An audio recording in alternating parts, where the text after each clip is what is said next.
চলো বন্ধুরা, চলে আসলাম আজ একটা নতুন ভিডিও নিয়ে। আজকের ভিডিওটা হলো স্টুডেন্টদের জন্য। স্টুডেন্ট ক্রেডিট কার্ড আমরা জানি তো স্টুডেন্ট ক্রেডিট কার্ড আমরা জানি যে সবাই 10 লাখ টাকা করে দেওয়া হয়, ঠিক আছে। তাহলে প্রকল্পে যে যারা আমরা জানি যে উচ্চ মাধ্যমিক হয়ে যাওয়ার পর থেকে স্টুডেন্ট ক্রেডিট কার্ডটা অ্যাপ্লাই করতে পারতে, কিন্তু এখন সেটা করে দিয়েছে 10ম শ্রেণীর পর থেকেই তোমরা অ্যাপ্লাই করতে পারবে, মানে 11 থেকেই তোমরা স্টুডেন্ট কার্ডের সুবিধা নিতে পারবে। সর্বোচ্চ 10 লাখ টাকা পর্যন্ত শিক্ষা ঋণ বার্ষিক ন্যূনতম সরল সুদে পেয়ে যাবে। সরল সুদ মানে কি, ফিক্সড যেটা সেটা, ঠিক আছে। পশ্চিমবঙ্গের শিক্ষার্থীরা যারা দেশ ও বিদেশের কোনো মানে স্বীকৃতি বিদ্যালয়ে বা যে কোনো বিদ্যালয়ে পড়াশুনো করছে বা স্কুল কলেজে পড়াশুনো করছে, সে শিক্ষার জন্য কিন্তু তোমরা পড়াশোনার জন্য ঋণ তুলতে পারবে, ঋণ নিতে পারবে 10 লাখ টাকা পর্যন্ত, খুবই কম সুদেতে। প্রতিযোগিতামূলক পরীক্ষা যে থাকে সেখান থেকেও তোমরা এই জিনিসগুলো অ্যাপ্লাই করতে পারবে। কোর্স ফি আছে, হোস্টেল ফি আছে, অন্যান্য এই ঋণের মাধ্যমে প্রদান করা হয়। মানে কি, তুমি যে কোনো কিছু পড়ছো, কলেজ ফিস সেখানে দিতে পারবে, হোস্টেল ফিস দিতে পারবে, মানে পড়া সংক্রান্ত যেসব জিনিসে টাকা খরচা হয় সেইখানে এই ক্রেডিট কার্ড ব্যবহার করতে পারবে, ঠিক আছে। আবেদনের ক্ষেত্রে সর্ববয়সসীমা হচ্ছে 40 বছর পর্যন্ত। মানে তুমি পড়াশুনো করছো, ঠিক আছে, কিন্তু পড়াশোনাটা তোমার যদি 40 বছরের ভিতর পর্যন্ত হয় তাহলে কিন্তু ততদিন পর্যন্ত তুমি এই স্টুডেন্ট ক্রেডিট কার্ডটা ব্যবহার করতে পারবে, ঠিক আছে। প্রকল্পের উল্লেখযোগ্য বৈশিষ্ট্য হলো রাজ্যের কোঅপারেটিভ ব্যাংক, মানে ব্যাংকগুলো আছে সেই ব্যাংকগুলো একজন শিক্ষার্থী কোর্স চলাকালীন যে কোনো সময় এই ঋণের জন্য আবেদন করতে পারবে। মানে একটা শিক্ষার্থী যে কোনো সময় এই ঋণটা, এইটাই নয় যে তুমি বছরের জানুয়ারি ফেব্রুয়ারিতেই অ্যাপ্লাই করতে পারবে, এরকম কিছু নেই। তুমি যে কোনো সময় এই ঋণটা অ্যাপ্লাই করতে পারবে। এই ঋণ পরিশোধ করার জন্য দীর্ঘ 15 বছর সময় পাওয়া যায়, ঠিক আছে। তাহলে 15 বছর পর্যন্ত তুমি সময় পাবে এই টাকাটা শোধ করার জন্য, ঠিক আছে। খুবই কম ইন্টারেস্টে দেওয়া হয়। আবেদন করার জন্য কী কী লাগে, আবেদনকারীর রঙিন ছবি লাগে, আচ্ছা, সহ আবেদনকারীর মা বাবার আইডেন্টিটি লাগবে,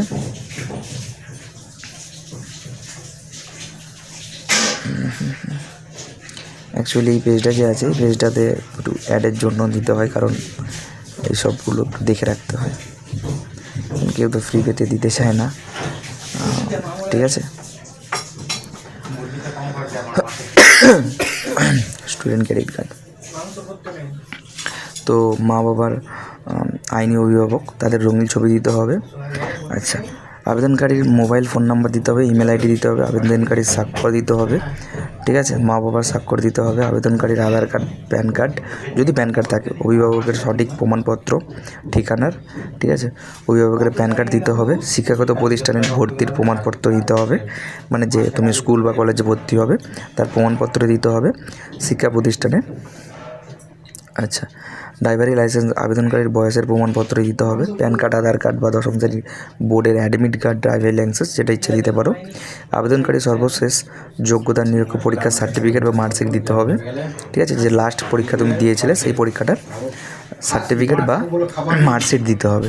আবেদনকারী সহ ঋণ গ্রহীতা ব্যাংকের নাম ও শাখা অ্যাকাউন্ট নাম্বার সব কিছু দিতে হবে, আচ্ছা। সহ আবেদনকারীর মানে এগুলো বাধ্যতামূলক নয়, তো এগুলো তোমরা দিতে পারো, এগুলো তুমি করতে পারবে, ঠিক আছে।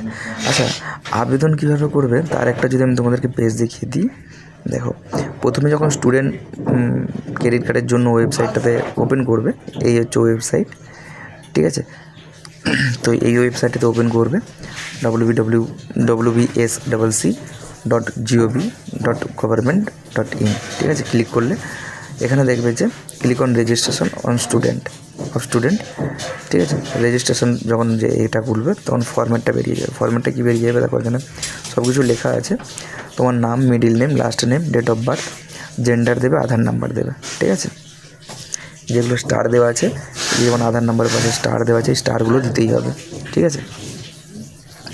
ড্রপডাউন লিস্ট থেকে ইনস্টিটিউট নামটা সিলেক্ট করতে হবে, ডিস্ট্রিক্ট ইনস্টিটিউটের মানে যেইখানে শিক্ষা নেবে তার স্টেটটা সিলেক্ট করবে, ড্রপডাউন লিস্ট থেকে পেয়ে যাবে তার ডিস্ট্রিক্ট, ঠিক আছে, ইনস্টিটিউটের নাম, ঠিক আছে, প্রোগ্রাম মানে কী নিয়ে পড়তে চাইছো এবং প্রোগ্রামের নেম, ঠিক আছে।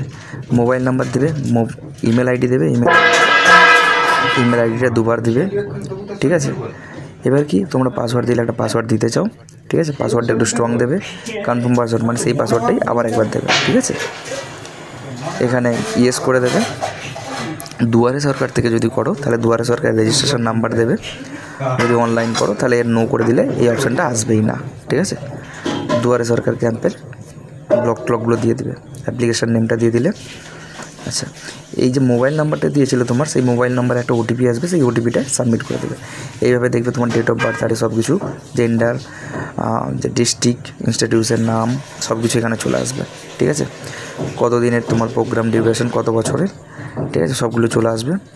ওটিপিটা দেওয়ার পরে তোমার এখানে দেখবে রেজিস্ট্রেশন, যে তোমার আইডিটা ইউজার আইডি, সেই ইউজার আইডিটা ক্রিয়েট হয়ে যাবে, মেসেজের মধ্যে চলে আসবে, মেল আইডিতেও তোমার চলে আসবে, ঠিক আছে। এই যে রেজিস্ট্রেশন নাম্বার, ইউজার আইডি, এটা কপি করে রেখে দেবে, ঠিক আছে, বা কোথাও লিখে রেখে দেবে। তারপরে স্টুডেন্ট ক্রেডিট কার্ডেতে সেখানে তুমি লগ ইন করার সময় সেখানে তোমার যে ইউজার আইডিটা ছিল সেই ইউজার আইডিটা দেবে, আর এখানে পাসওয়ার্ডটা দেবে, যে পাসওয়ার্ডটা তুমি ক্রিয়েট করেছিলে। আর এখানে যে একটা ক্যাপচার থাকবে ডান দিকে, সেই ক্যাপচারটা দেবে, ঠিক আছে। ক্যাপচারটা দিয়ে এখানে লগ ইন করবে। লগ ইন করলে তোমাদের এই পেজটা খুলে যাবে। তো এখানে কি করবে, তোমার ডিটেলস চলে আসবে, তোমার নাম, ঠিক আছে, রেজিস্ট্রেশন নাম্বার, ফোন নাম্বার চলে আসবে। এখানে তোমার সব কিছু দেওয়া আছে, স্ট্যাটাসগুলো দেখিয়ে দেবে, application registration, application form fill up, যেমন ডান আছে, ড্রাফট আছে, upload supporting documents, application submission status আছে, সব কিছু এখানে দেখাবে এবং তার এখানে ডেটটাও দেখাবে, ঠিক আছে। এবার তোমার এখানে সব কিছু ডিটেলস চলে আসবে। ডিটেলস আসার পরে সব কিছু নিচে আসবে, সব কিছু চেক করে নেবে, প্রিভিউ করে চেক করে নেওয়ার পরে ব্যাঙ্ক ডিটেলস আর সব কিছু দিয়ে দেবে। এখানে তোমার এখানে সব কিছু তুমি দিয়ে দিলে, একটা একটা করে ইনফরমেশান, তারপরে সেভ এবং কন্টিনিউ করে দেবে। কন্টিনিউ করে দিলে তোমার এখানে সব কিছু ডিটেলস চলে আসবে, নেম, বাবার নাম, মায়ের নাম, ঠিক আছে, স্টুডেন্টের mobile number, guardian mobile number, সব কিছু এখানে চলে আসলো। এবার সেকশানটা চলে আসবে বিজনেস পারপাস, তুমি কী নিয়ে পড়াশোনা করছো সেগুলো দেবে, ঠিক আছে। যে কার্ড আছে, ভোটার কার্ড, আইডি বা কোনো একটা যে ডকুমেন্টস দিলে, সেই ভোটার কার্ড দিলে, ভোটার কার্ডের নাম্বার দিলে, যে ডকুমেন্টসগুলো দেবে তার আইডেন্টিটি দিয়ে দেবে, ঠিক আছে। পেমেন্ট অ্যাড্রেস কী করবে, এখানে প্রতিটা পিডিএফে আমি কিন্তু তোমার ভালো করে ধীরে ধীরে পড়ে নিও, আমি সব পয়েন্টগুলো বলছি না, সব পয়েন্ট বলতে গেলে তোমাদের অনেক বড় ভিডিওটা হয়ে যাবে, সেই জন্য, ঠিক আছে। তো পার্মানেন্ট অ্যাড্রেস ডিটেলস এখানে দিয়ে দিলে প্রতিটা স্টেপ আসবে। ব্যাঙ্ক ডিটেলস দিয়ে দেবে, ব্যাঙ্ক ডিটেলস খুব ব্রাউজারে দিয়ে দেবে, মানে আইএফসি কোড, ব্রাঞ্চ নেম, ব্যাঙ্কের নেম, অ্যাকাউন্ট নাম্বার, এগুলো দিয়ে দিলে স্টুডেন্টদের আইএফসি কোডগুলো ভেরিফাই হয়ে যাবে। ভেরিফাই হয়ে যাওয়ার পরে সেভ অ্যান্ড কন্টিনিউ করে দেবে। সেভ এবং কন্টিনিউ করে দিলে অ্যাপ্লিকেশান কার্ড ডকুমেন্ট আপলোড, তো যে যে ডকুমেন্টসগুলো লাগবে সেই ডকুমেন্টসগুলো এখানে আপলোড করবে। এখানে বলে দিয়েছে জেপিজি ফরম্যাটে 50 কেবির মধ্যে এগুলো মানে আপলোড করতে হবে। তো জেপিজি ফরম্যাট মানে ফটো তুলে নেবে, ফটো তুলে তোমরা সেটা 50 কেবির মধ্যে করে এই ডকুমেন্টসগুলো আপলোড করে দেবে। দেখতে পাচ্ছ স্পেসিফিক্যালি লিখে দেওয়া আছে, ঠিক আছে, সেগুলো লিখে এখানে সেভ এবং কন্টিনিউ করে দেবে, ঠিক আছে। তোমার এখানে ছবি দেওয়া থাকবে, ছবি এবং ডিজিটাল সিগনেচার করে দেবে, ডিজিটাল সিগনেচার করে সাবমিট অ্যাপ্লিকেশান করে দেবে। এবার তোমার ফাইনাল যখন পুরোপুরি সব কিছু হয়ে যাবে তখন এখানে একটা পপ আপ আসবে, কনফার্ম সাবমিশন বলে, ইয়েস করে দিলে তোমার নামে কিন্তু লোনটা স্যাংশনের জন্য চলে আসবে। স্টুডেন্ট ক্রেডিট কার্ড একটা তৈরি হয়ে গেল। আর তুমি যখন ইচ্ছা সেই ক্রেডিট কার্ডটা থেকে কিন্তু লোন নিতে পারবে, ঠিক আছে। কিন্তু তোমার বয়সের সীমা হতে হবে 40 বছর পর্যন্ত, ঠিক আছে, একটু তোমাকে মাথায় রাখতে হবে।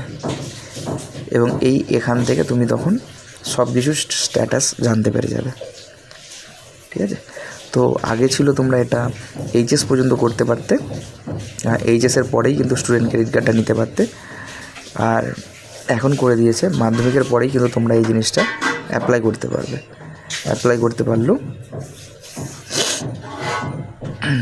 ঠিক আছে, অ্যাপ্লাই করতে পারবে এবং তোমাদের বয়স সীমা 40 বছর পর্যন্ত এটা তোমরা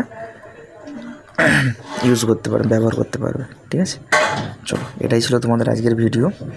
আমি জানি একটু তাড়াতাড়ি ফার্স্ট বলা হয়েছে, কিন্তু তাড়াতাড়ি ফার্স্টে যদি না বলি ভিডিওটা আরও লম্বা হয়ে যেত, অলরেডি অনেকটা বড় হয়ে গেছে।